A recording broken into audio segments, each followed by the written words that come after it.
భారత రాజ్యాంగం, supreme court judgement. నేను జడ్జిమెంట్ని నేను విమర్శిస్తున్నా. నైతిక హక్కు ఉంది ప్రతి భారతీయుడికి, అందరికీ. జడ్జిమెంటు కరెక్ట్గా లేదు. ఎందుకు కరెక్ట్గా లేదు? ఇప్పుడు బౌద్ధ మతాన్ని ఒక ఎస్సీ మాలా మాదిగలు వెళ్ళి బౌద్ధ మతాన్ని తీసుకుంటే ఆయన మాలా మాదిగా,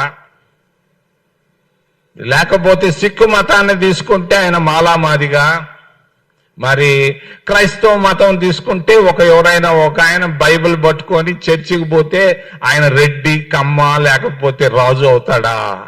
ఏమి జడ్జిమెంట్లు ఇవి? ఈ జడ్జిమెంట్ నేను ఖండిస్తున్నా.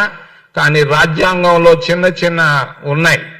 నేను తెలియజేస్తున్నా, నా సొంతంగా నేను చెప్తున్నాను. తప్పనిసరిగా కాంగ్రెస్ పార్టీ అధికారంలో వచ్చిన తర్వాత 29లో దీన్ని తప్పకుండా సవరించి రాజ్యాంగ సవరణ చేసి ప్రతి క్రైస్తవులకు కూడా ఆ ఎస్సీ హోదా వచ్చేట్టుగా చేస్తానని నేను తెలియజేస్తున్నాను. వ్యక్తిగతంగా నేను చెప్తున్నాను.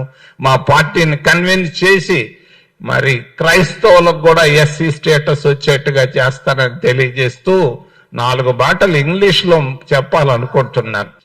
ఈ ఒపీనియన్, ఇది పరదేశం మన దేశం అని కాదు, ఇది నా ఒపీనియన్.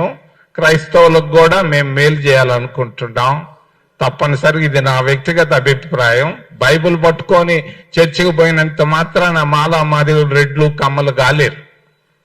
ఆ రిజర్వేషన్ కోల్పోవడం అనే దాంట్లో కొంత లొసుగులు ఉన్నాయి. నేను ఇచ్చినటువంటి జడ్జిమెంట్ నేను ఖండిస్తున్నా.